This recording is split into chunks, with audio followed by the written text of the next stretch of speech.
If you want to write a book and become a best-selling author, you're in the right place. At Elite Online Publishing, we can help you create, publish, and market your book so that it becomes a #1 bestseller. We work with a limited number of authors to ensure that they receive the best possible service. So if you want to learn how to write and publish a book that will empower you to smartly grow your brand, business, and credibility, apply today. We look forward to working with you.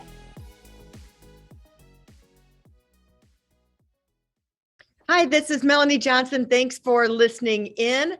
Writers have a problem with having work-life balance, with how to feel good and stay healthy during the writing process. Sometimes we use excuses of not working out or staying healthy while we're writing, or vice versa, the excuse to not to write to stay healthy. So we have Dr. Venus, who is an expert at this. She is an expert in the health and fitness area, and she has joined us today. Thanks, Dr. Venus, for coming. Absolutely. I am truly thrilled to be here today to chat about this because this is important stuff. Yep. So give us a little bit of your background and who you are. Basically, what it comes down to is I am a physician. My specialty is physical medicine and rehabilitation. I've been in practice in that specialty for 20 years now, actually. So I've been doing this for quite a while, making sure that my patients are able to function as independently and as optimally as possible. Functioning in your life is something that's very important in my work. I love the word functioning optimally. Let's dive into that to start off. What are some ways that we can function optimally? How do we get our body to be optimal? That's a big thing, actually. I think that understanding how your body works is really important to the process, or at least understanding the key factors that can affect how your body works. Maybe you don't need to go and read the biology, all about the biology and physiology of the human body. You don't need to necessarily learn all those intricate processes. I guess that's what doctors are for. But to know those key factors that can affect how your body works, it's very important so that you can act on them. And the fantastic thing is that it doesn't necessarily take a whole lot of your time, because I know we're super busy, to make those slight little adjustments or act on those few little factors that can really make a big difference in making sure that your body is working optimally. Because when your body is working optimally, your mind is working optimally, and you can truly thrive in achieving all of the goals that you set for yourself, maybe one of which could be writing and publishing that book of yours. So what are a few of those little optimal, those things, those shifts that we can make that you see make a big difference? If people just make these 3 or 4 changes just to get started, can really help them. There's actually a process that I talk about that can truly affect what you do on a regular basis. And there's 5 key areas, really. One of them has to do with your mobility, making sure that you stay very mobile, because your body has a lot of moving parts. And in order to maintain your spinal alignment and maintain the function of your body, those body parts need to keep moving and do what they were created to. Staying mobile is very important. Making sure that your blood and your lymph, that's just another type of fluid that some people don't think as much about, but making sure that those 2 fluid systems in your body are moving through really well. The blood, of course, is important for your circulation, carrying oxygen to your brain and to all of the parts of your body. Lymph is actually, it's very key in your immune system. So, of course, that's important to your body. We all know that very well by now during this pandemic. But it's also key in carrying away waste and toxic stuff, making sure that you're staying mobile so you can move those 2 fluids, getting oxygen and nourishing things to your brain and your body parts, as well as carrying away the waste. Very key is your mobility. And then, of course, there's sleep. Your stress management, that actually affects so many parts of your body, your environment.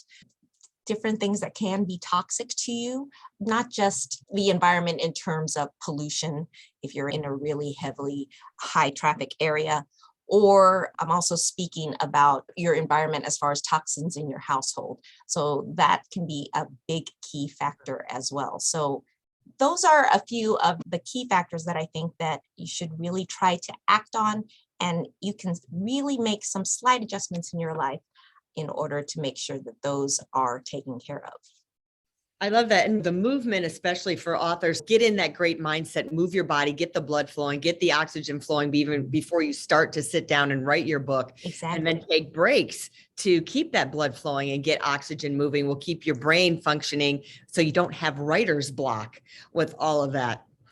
So tell us, a lot of times people feel like they have to close themselves off for a week to write their book or whatever. How do you think we could create work-life balance in general and when writing a book? Because it's like we were talking about the holiday time, during holiday time, or even I know before school gets out for moms, it's like the busiest time, even more than the holidays. How do you keep that balance when you have extra things going on, whether it be a book or extracurricular activities, to try and keep that balance in your life? What I think is important to note is when you're talking about work-life balance, it's not necessarily that you have to balance things out in terms of giving equal time, equal weight to every aspect of your life. It's certainly important to take that initial step back and truly prioritize, because you're only going to be happy when you prioritize the things that are truly happy to you, that bring you happiness and that are important to you.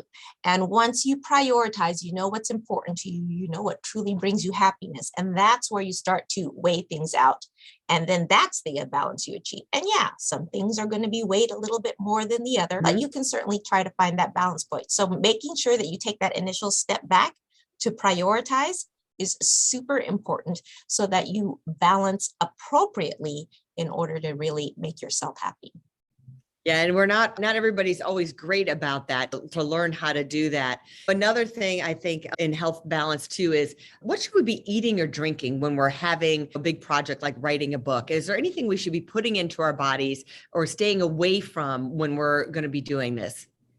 Oh, there are so many different things that you can do as far as nutrition. Again, that's one of the key factors. I had named 4 of them. The 5th one is certainly nutrition as far as things that you should be putting in your body. And I like to keep this pretty simple. There are so many different diet plans out there and ways of living and eating. And most of them actually do work if your goal is just to lose weight, because they all work on some factor of human physiology, and a lot of them work simply by cutting calories. But if we're just talking about thriving in life and being generally healthy, the biggest key thing I think is just to eat real food, because when you're eating real food, and what I'm talking about real food is food in its natural form. Like you can see that a peach is a peach, an apple is an apple. That's real food. You're not having to look at a box and read all the different ingredients and figure out what exactly is this? Did it come out of the ground? Is it growing on a tree? Things of that sort. So I'm just talking about do your best to stay away from the processed stuff, all the junky things that people are often taking in, and especially in the standard American diet. Those are things that are really important to note. So when you're able to stay away from the processed foods, then you can stay away from things that are less inflammatory to your body, because inflammation is what can really cause some issues in affecting how your brain works and affecting how your body is able to continue to function. So those are the key things as far as just keeping things real in your nutrition.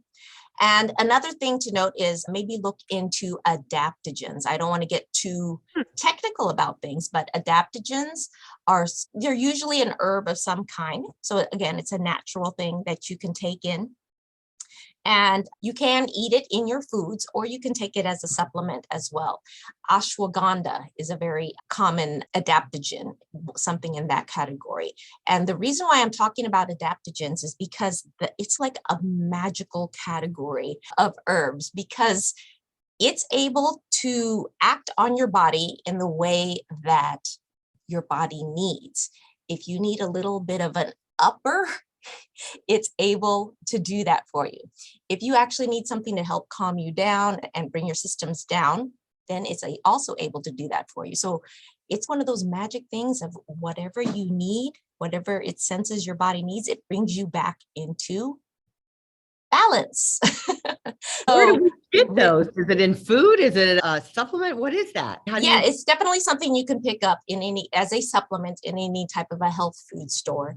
There, because they are natural herbs, you can go out and you can find them in some of the very whole foods type of grocery stores if you were really to look at that. There's a lot of different herbs in that category, but start looking up adaptogens, and ashwagandha is one of the very typical ones that people will turn to.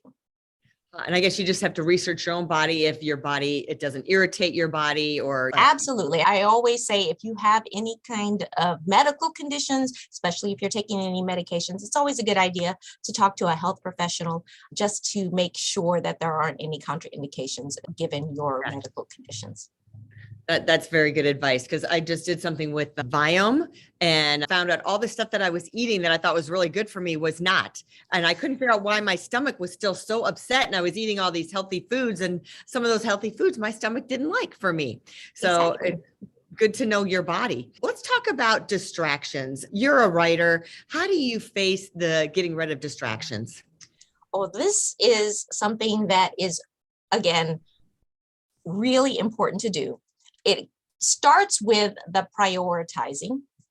As I had mentioned before, knowing what you are setting aside as your priorities and really blocking out not only other people and distractions, but actually blocking out that time. Because when you block out that time that you want to sit down and actually write, then you are able to tell people that may want to interrupt you because of personal things that come up throughout the day, especially since so many of us are working from home or started working from home. That phenomenon became very common and popular recently. Then you're able to actually talk to the people that may be in your life and explain, this particular time I really need to dedicate, if at all possible, try not to interrupt me during this time. When you're able to, again, take that step back, prioritize, and then block that certain amount of time out for your writing, then you can talk to the people who are important to you as well. But because they are important to you and you are important to them, they can respect that time block that you've set aside for your writing. So that's one key thing. And then, of course, there are just some physical things that you can naturally do. Find what works for you in terms of really getting in the flow of your writing. And this is a little bit different for a lot of people. I personally I think my brain is always working, and I actually need a little bit of a background noise in order for me not to basically fall asleep when I'm writing. That's how I function best. It's almost like a sound machine when you're falling asleep at night. For me, I just need a little bit of background noise. So I have something in my background that is always playing so that I stay very stimulated when I'm writing. Other people, they need complete silence. So again, find that area of your home or of your office, whatever it may be, in order to really get you and your juices flowing, so to speak, creatively. Again, it's knowing yourself, right? I have a son who he needs to have that other stimulation going on while he's learning. It's like he has two sides to his brain, I feel like. So really knowing how you learn, or if you have to have something fidgety or something going on while you're doing it. All right, I want to dive into the sleep topic. Sleep is some people they're just sleep experts. As I'm getting older, I'm even finding good night's rest is oh my gosh, I slept for 6 hours straight, I feel like $1,000,000 versus waking up every 2 hours or something like that. And then sometimes people hit that snooze button. If they were to get up right then versus fall back asleep for another 2 hours, does it really make a difference in their day? Let's dive into your thoughts on sleep and touch on some of those subjects. Sleep is hugely important, especially when you're talking about making sure that your mind is able to think appropriately and optimally for writing. Oftentimes we associate that with the ability to be very creative. And there has been a lot of research actually on sleep and its effect on creativity. There's some researchers who feel like it's really important that you get the REM sleep, that's the rapid eye movement sleep. And then there are some researchers who argue that it's more of that deep, slow wave sleep that you need in order for that to work. And I feel, and there are other researchers as well that feel that it's actually a key to have both parts of your sleep. So of course, you need to have that good amount of sleep, falling asleep at a reasonable hour, and then getting up maybe optimally, I always say around 7.5 hours of sleep. And that's because your deep, slow wave sleep, that's the type of sleep that you get predominantly earlier on in your sleep. And that is something that really helps you get your memories firmly implanted in your brain. Your body is able to, your mind actually is able to really take those things that you learn throughout the day and really get them entrenched as strong physical memories in your brain. When you move into your rapid eye movement sleep, your REM sleep, those tend to actually happen more frequently closer to the morning. And that's when you start to make associations between things that maybe are not necessarily linked, but your brain starts to link those things. So you can actually start to get those creative thinking skills optimized during your REM sleep, because you start to draw in those connections, and it's easier to, of course, make those connections once your brain has been doing that at night. So it's very key to have both parts of your sleep. You do need to get to sleep early so you have some nice, good, deep, slow wave sleep, and then you'll have more of the REM sleep as you get later into your sleep cycles, meaning closer to the morning. And I notice a lot of times myself and other people that I've talked to, it's like in that morning, sometimes they have their deepest sleep. Like they may wake up, but then when they fall back to sleep for that extra hour or two, it's, oh man, I had like my best sleep before I woke up. So that goes in key with what you're saying about that.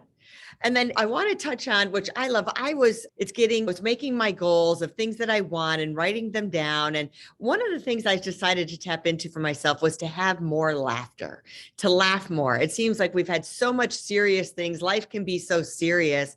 Why is it important to laugh? Oh my goodness, there's so many fantastic things that happen with laughter that it can help with even the most basic physical things, and then some of the more generic and more general topics as well. But I'll just start from the obvious. Laughter just makes you feel good, obviously. Laughter makes you feel good. So why not bring some feel good into your life, especially when there's so much that can create more stress for us throughout our lives. And even if you're stressed with writing, if that's become a stressful point in your life, then some laughter can certainly help you feel even better during that. But one of the key factors that I was talking about at the top of this interview was managing your stress. And that's primarily because cortisol, is known as the stress hormone, of course, is affected by laughter. Research has shown this. When your cortisol levels are too high, and they stay chronically high, so you're constantly stressed and you're not managing it so that it comes back down again, then it can start to affect so many different systems in your body. It can affect your digestive system. It can affect your immune system. It can affect even your sexual function, your libido. It can affect so many different systems of your body. And one thing it can certainly affect directly is your hippocampus. And that is where the part of your brain where memories are encoded. So when you're walking around trying to find where you left your keys in the morning, or you walk into a room and you say, why did I just walk into this room? Those types of things can start to happen to you when you're too stressed out, your cortisol levels are high, and you're having some issues in terms of your memory. So certainly laughter, decreasing your cortisol levels, can be so helpful in making sure that your body is functioning optimally and that your mind is functioning optimally, because laughter will bring down those cortisol levels. I love it. So no wonder, I think that, like you say, stress, I walk into a room all the time, like, I know I came in here for something, but I've thought about 10 different things before I get there. But it's really, if I would just, maybe it means that I'm stressed out or I'm too stressed and I just need to laugh more. So I think that needs to be on everybody's list to add that to your goals for your life, is to laugh and smile more. I think they probably both have benefits the same way. Absolutely. There's so many things that you can do, and it doesn't take any extra time really out of your day to have a good laugh. There are a few other things that you can do in terms of managing stress that doesn't really take any other extra time during your day. And of course, I can go into that as we talk more. Give us those. All right. You already baited us. So give us a few more things that we'll do that. This is the key. Whenever you're talking about being stressed throughout the day or being stressed at any moment in life, we are all going to get stressed. That's what life is. Various stresses get thrown at us during life. And no matter how busy you are, you will always have time to breathe. Because guess what? You're breathing anyway. So indeed, my best advice to you is to take a breath. That's it. Just take a breath, and perhaps even take even more than one breath. And when I'm talking about breathing, I'm talking about very deep breathing. And the reason why I talk about that is because, without again getting too super technical about it, your inhalation, which is breathing in, is associated with your sympathetic nervous system. Breathing out, or your exhalation, is associated with your parasympathetic nervous system. Your parasympathetic nervous system is responsible for your body resting and digesting. That's what we usually talk about with parasympathetic, the rest and digest system. So if you can focus your breathing and put a lot of emphasis on that exhalation, then you will be helping to bring your body into more of a resting state, and you can work on actually bringing that cortisol level down. So take a few deep breaths, maybe just 4, 6, 8 cycles, somewhere in that range of deep breaths where you're focusing on exhaling longer than you're inhaling. I like to do a typical 4, 7, 8 breath where you're inhaling for 4 counts, holding it for 7 counts, and exhaling for 8 counts. 4 cycles of that, and you'll feel your body relaxing. And it doesn't take any extra time from your day because you're breathing anyway. Breathing anyway. I love, there's an app called Breathworks or BreatheWorks that I use, and it goes through if you want to go to sleep or to get more energy or slow down. But it makes sense. Think about when you're tired, you start to yawn, right? And you're breathing a lot out. So it does relax you, and it doesn't take any extra time whatsoever. Tell us, is there anything that you can think of that you're seeing down the pike that can help us for the future of things that you're seeing as trends to help us be healthier and happier? The thing that I think is really starting to catch on as far as trends is this idea of biohacking. And biohacking has actually started to get very techy.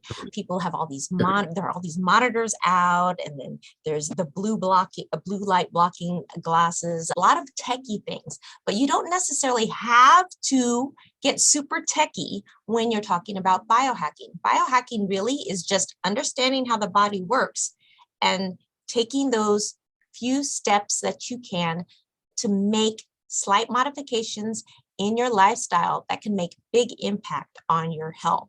And guess what? That's exactly what we've been talking about. And breathing doesn't take a whole lot of tech. You can use that app. There's a little bit of tech there if you are really a techie person. But again, breathing doesn't take a whole lot. Eating real food doesn't take a whole lot of techiness. So you can be a really cool biohacker and catch on to this biohacking phenomenon and make real impact on your life without having to get too techie with it. I love the biohacking. I've been hearing about biohacking, and I think if people zone into that more and more, you'll live optimally like we've been talking about here. And to live optimally and be your best self will help you to be more productive, have more energy, and be able to get that book that you've been thinking about writing for the last 3 years done. So that's what we're doing. Now, Dr. Venus, I know you have something special for us in the VIP area. So tell us about that. Actually, I have something that I think is going to be highly valuable to everyone. If you are working on a book, if you have a business that you're trying to continue to build and grow using your book, then you definitely want to also think about using the power of partners, collaborating with other people to help get your book out there for a book launch, perhaps, or perhaps you're trying to get a program set up after your book and get that launched. Using partners to help you really thrive in your business is something that I think is key because you're tapping into other people's audiences. And that way you can reach people exponentially. So I created a workshop, Partner Power Workshop, and I take people through exactly how to identify partners, how to find high-level partners, how to reach out to the media even, because they can be your partner in reaching people. I created this workshop and I run people through it. It's a 4-hour workshop, and I am giving out the recordings of this workshop to each and every person who gets that VIP pass. That sounds hugely valuable. Thank you so much for giving that. So you're going to get that free pass for that workshop and watch the recording. Make sure you jump into that VIP area if you haven't done it already. And if you have, go check it out. Thank you, Dr. Venus. You've made us all healthier, happier, lowered our cortisol levels, and we are going to be less stressed and walk through and biohack our lives. So appreciate your time. Thank you for being so generous. Absolutely. Thank you. If you want to write a book and become a best-selling author, you're in the right place. At Elite Online Publishing, we can help you create, publish, and market your book so that it becomes a #1 bestseller. We work with a limited number of authors to ensure that they receive the best possible service. So if you want to learn how to write and publish a book that will empower you to smartly grow your brand, business, and credibility, apply today. We look forward to working with you.